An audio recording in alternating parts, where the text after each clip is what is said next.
में शुरुआत करते हैं। क्या रोल है और डिटेक्टिव का रोल इन द सेंस कि आप कैसे जस्टिफाई कर पा रहे हो उसको? हाँ, क्योंकि इस छोटे शहर में डिटेक्टिव तो होते नहीं हैं। एक्चुअली सत्यवीर, मेरे कैरेक्टर का नाम सत्यवीर है और है वो पीडब्ल्यूडी इंजीनियर। उसने एक किताब लिखी है जिसका नाम मनोरमा, और मनोरमा जो किताब है उसकी, उसमें उसका डिटेक्टिव है, उसका डिटेक्टिव के कैरेक्टर का नाम है रघु। तो इसेंशियली उसका ख्वाब है कि वो लेखक बनेगा एक दिन, और लेखक बन चुका है वो। उसने एक किताब लिखी है डिटेक्टिव रघु के ऊपर, पर वो किताब फ्लॉप गई है और उसके ड्रीम्स टूट गए हैं ऑफ कोर्स। पर एक दिन एक लेडी आती है, एक औरत आती है उसके पास, उसने उसकी किताब पढ़ी हुई है और वो कहती है, जैसे आपने कहा आप जस्टिफाई कैसे करोगे, वो जस्टिफाई करती है। वो कहती है कि इस शहर में, छोटे शहर में डिटेक्टिव तो होते नहीं हैं, लेकिन हैं तो डिटेक्टिव रघु के किराएदार नहीं, सॉरी, क्रिएटर। क्रिएटर को हिंदी में क्या कहते हैं? रचनात्मक नहीं, रचयितक। हाँ हाँ जी। whatever। तो जिसने डिटेक्टिव रघु को क्रिएट किया है वो तो हैं आप। और उसे लगता है कि बेसिकली उस औरत को ये लगता है कि आप में वो बात है, जासूसी की बात है, क्योंकि आपने इतनी अच्छी किताब लिखी, इतना अच्छा कैरेक्टर किया है, तो आप मेरे लिए कुछ जासूसी का काम प्लीज़ करिए। उसको पैसे दे देती है और कह देती है कि काम ये है, प्लीज़ मुझे करके दे दीजिए। और इस इंसिडेंट के बाद ये वो एक एमेच्योर डिटेक्टिव बन जाता है एसेंशियली। ओके, जैसे फिल्म में दो हीरोइंस है, एक हीरो है, तो कहीं लव ट्रायंगल का कुछ डाला है क्या इसमें मसाला? नहीं, इसमें कोई लव ट्रायंगल नहीं है। और गुल के लुक के बारे में बात करेंगे। और गुल, राइमा, हाँ जी, दोनों मैंने का क्वेश्चन दोनों का लुक जो दिया है एकदम डिफरेंट है। और गुल जैसे ग्लैमरस है, मॉडल रह चुकी है, ये हाँ सब जी। कर चुकी है, तो फिर वो एक हाउसवाइफ का जो गेटअप उनको मिला है, किस तरह से उनको जैसे आप सेट पे भी होंगे तो उन्होंने कभी ऐसा उनको अनकंफर्टेबल या कुछ ऐसा लगा है आपको? कभी लगा गुल को अनकंफर्टेबल? हाँ। नहीं, गुल ने स्क्रिप्ट पढ़ी हुई थी, उसको मालूम था कि उसका कैरेक्टर क्या है और उसको क्या करना पड़ेगा। She is very comfortable. वो तो एक्साइटेड थी कि मुझे ऐसी फिल्म में काम करने का मौका मिल रहा है, ऐसे रोल करने को मिल रहा है मुझे। और ऑफ कोर्स ज़्यादातर उसको नाइटी पहननी थी जो कम्प्लीटली नॉन ग्लैमरस है। पर गुल बहुत सिक्योर लड़की है, इसका ये नहीं है कि मुझे ग्लैमर लुक करना चाहिए, कि नहीं तो लोग ऐसा सोचेंगे मेरे बारे में, कोई ऐसे मुझे देख नहीं पाएगा। उसको मालूम था कि एक सिंपल सी हाउसवाइफ है इस फिल्म में वो, और उसने यही कोशिश की है कि मैं उस रोल को ठीक तरह से निभाऊं, कहीं ग्लैमर ऐड करने की इनसिक्योरिटी उसमें आई नहीं। तो उसने किया जो उसका रिक्वायरमेंट था। ऑफ कोर्स हम मजाक उड़ाते थे उसका कि हमेशा तो नाइटी में पहनी है, तो नाइटी पहनी रहती है। हम उसका मजाक उड़ाते थे कि हमेशा तूने नाइटी पहनी हुई है, और वो भी हंसती थी हमारे साथ of course, but it was all very good. इसके पहले आपकी जो फिल्म थी 140 क्लास लोकल, उसमें कैरेक्टर अलग, उसके पहले जो आपकी फिल्म आई थी उसमें कैरेक्टर हाँ अलग, जी। इसमें भी एकदम अलग। तो अब ये वेरिएशंस जो ये आपको अच्छे लगते हैं कि आपके पास इस तरह के प्रोजेक्ट्स आते हैं इसलिए आप साइन करते हैं? मतलब क्या आप स्क्रिप्ट किस बेस पे चुनते हैं?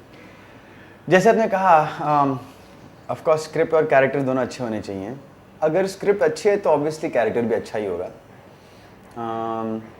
और यही कोशिश है मेरी कि मैं सब अलग अलग चीज़ करूं, क्योंकि कहीं ना कहीं अगर मैं अपने आप को रिपीट करना शुरू कर दूंगा तो फिर वो एक बोर्डम भी आ जाती है अपने काम में।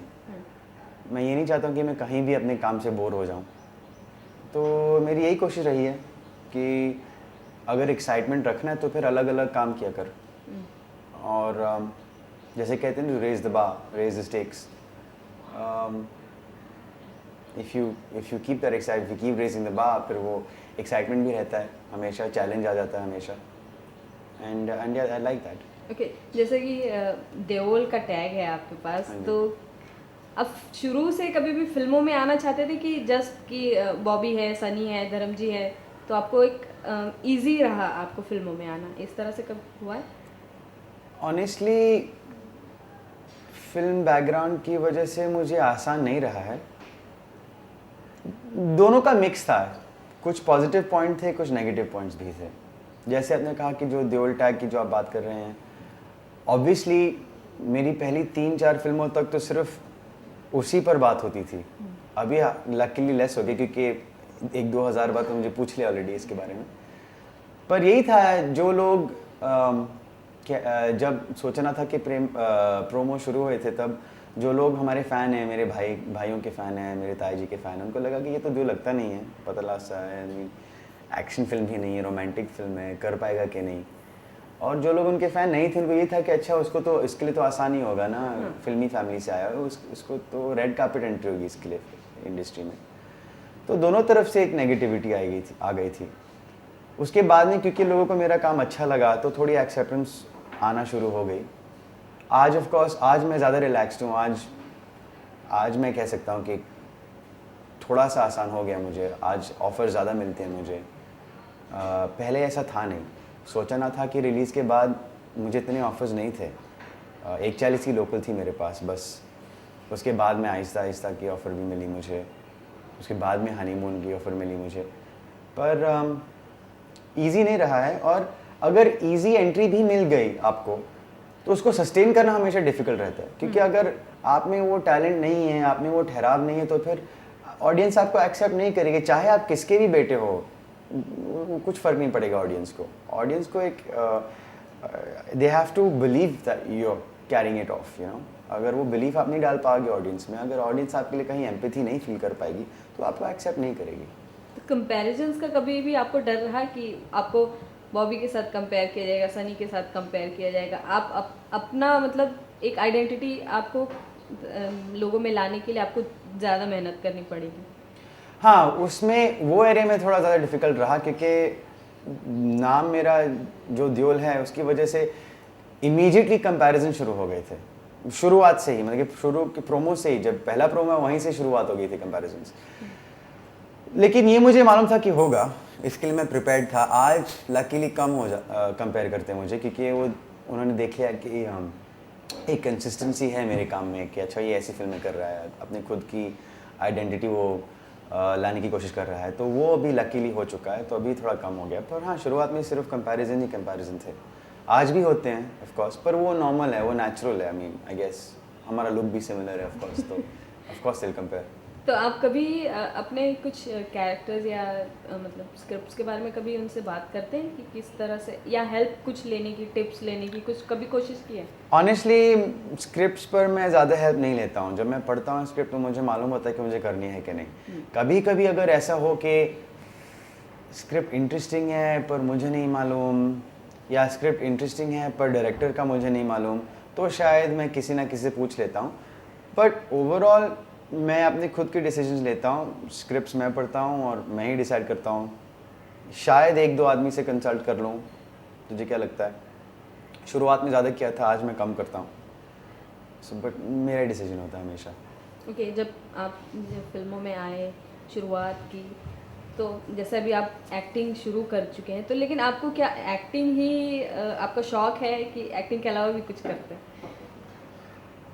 अभी तो सिर्फ एक्टिंग ही है, पर मैं चाहूँगा कि मैं कुछ और भी शुरू करूँ। फ्यूचर में मैं सोच रहा हूँ कि एक ऑल्टरनेटिव भी होना चाहिए एक्टिंग को लेकर।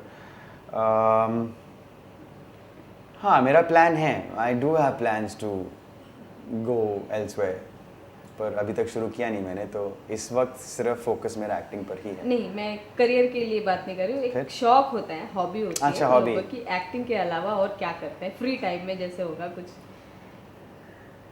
एक्टिंग शुरू करने से पहले मैं एक्चुअली स्टोरी बोर्ड्स करता था। For example ads, music videos के लिए टी शर्ट्स भी बनाई है मैंने। तो एक स्केचिंग का था शौक मुझे, पर पिछले कई सालों से मैंने प्रैक्टिस नहीं किया है, क्योंकि अभी मुझे अपने करियर पे फोकस रखना है, कंसंट्रेट करना है। इसीलिए मेरी ज़िंदगी ही बस फोकस सिर्फ एक्टिंग पर ही हो चुकी है। आई मीन स्क्रिप्ट्स को पढ़ना, डिसाइड करना कैसी फिल्में करनी है, और जब फिल्म मैं कर रहा हूँ तो फिर उसको कैसे परफॉर्म करना है, कौन से कैरेक्टर को कैसे परफॉर्म करना चाहिए। तो इस वक्त सब फोकस मेरा वहीं पे है। बट हाँ, एक्टिंग के अलावा मेरा ज़्यादा ड्राइंग पर था। My hobby was to draw, और ट्रैवलिंग, ट्रैकिंग, इन सब चीज़ों में मेरी काफ़ी इंटरेस्ट है। एंड एक दो साल बाद शायद मैं उन चीज़ों को ज़्यादा करूँगा कंपेयर टू टुडे। तो अब तो बिल्कुल टाइम नहीं मिलता होगा उसके अभी लिए? टाइम नहीं मिलता है obviously not, to travel, to trek and all, no. और मैं चाहूँगा कि कम से कम ट्रैकिंग तो शुरू कर लूँ मैं। ओके, सेट्स पे का हम बात करेंगे। सेट्स पे आपके किस तरह का माहौल था? जैसे कि 2 लड़कियां, 1 लड़का, किस तरह का माहौल था? एक्चुअली दोनों एक साथ तो नहीं थे, क्योंकि गुल और आयमा के सीन्स हैं नहीं एक साथ। तो जब गुल होती थी तब राइमा नहीं थी, जब राइमा होती थी तब गुल नहीं होती थी। So on set I guess मैं तो था हमेशा, लड़कियां आती जाती थी। ओके आपके लिए ऑल्टरनेट मौजूद हाँ। थे। तो ये बताइए कुछ खास बात, कुछ इंटरेस्टिंग कुछ हुआ हो आपके साथ सेट पे? पूरा थ्रू आउट ही इंटरेस्टिंग ही रहा है, स्पेशली बिकॉज हमारे जो डीपी हैं और हमारे जो डायरेक्टर हैं वो दोनों बहुत इंटरेस्टिंग कैरेक्टर्स हैं। उनको गुस्सा बहुत जल्दी आता है और वो ठंडे भी बहुत जल्दी हो जाते हैं। तो that was interesting, I mean to watch them work. दोनों में बहुत ही टैलेंट है, तो of course to see them work was really nice. And then गुस्सा भी आता है, तो then see them fight was also very nice. तो हमेशा कुछ ना कुछ होता रहता था सेट पर। ओके अभय, जब से आपकी एंट्री हुई, 4-5 फिल्में कर ली आपने, अब आपने एक स्टैंड बना लिया। आप जैसे कि अभी आपने बताया कि देओल से हट के अब अभय पे ज़्यादा लोग कॉन्सेंट्रेट कर, अभी तक आपके साथ कोई नाम नहीं जुड़ा है, कुछ इसका आपको मलाल है कहीं भी? नाम किसी लड़की लिंक का अप रूमर्स नहीं उठ रहे हैं आपके लेकर? रूमर्स, हाँ अच्छा है ना, अच्छी बात है। मैं नहीं चाहता हूँ कि लोग मेरी पर्सनल लाइफ पर कंसंट्रेट ज़्यादा करें और मेरे प्रोफेशनल लाइफ पर कम, क्योंकि मेरी यही कोशिश रही है कि मैं अपने काम को पहले दिखाऊं लोगों को, यू नो, पहले वहाँ पे कंसंट्रेट करूँ मैं। और क्योंकि मैं इस इंडस्ट्री में पैदा हुआ हूँ, मैंने देखा है कि बहुत आसानी से एक छोटी बात बड़ी हो जाती है। इसलिए मेरी कोशिश यही रही है कि पर्सनल लाइफ को थोड़ा अलग रखो। ऐसा नहीं है कि मैं अपने आप को छिपाना चाहता हूँ, मैं अपनी गर्लफ्रेंड को छिपाना चाहता हूँ, ऐसी बात भी नहीं है। बस यही है कि जब कुछ अच्छा शुरू होता है एक लड़का और लड़की के बीच, एक man and woman, between a man and a woman, तो एक प्राइवेसी की ज़रूरत पड़ती है वहाँ पे, क्योंकि प्राइवेसी को लेकर ही एक स्पेस मिल सकती है for the relationship to grow. मैंने अक्सर देखा है कि जब एक रिलेशनशिप के बारे में लिखा जाता है और पब्लिक हो जाती है वो इन्फॉर्मेशन, तो एक प्रेशर सा आ जाता है परफॉर्म करने का, मतलब कि क्या अच्छा ये कहाँ जा रही है रिलेशनशिप, एक टैग बन जाता है माय गर्लफ्रेंड माय बॉयफ्रेंड, और फिर एक्सपेक्टेशंस भी आ जाती हैं।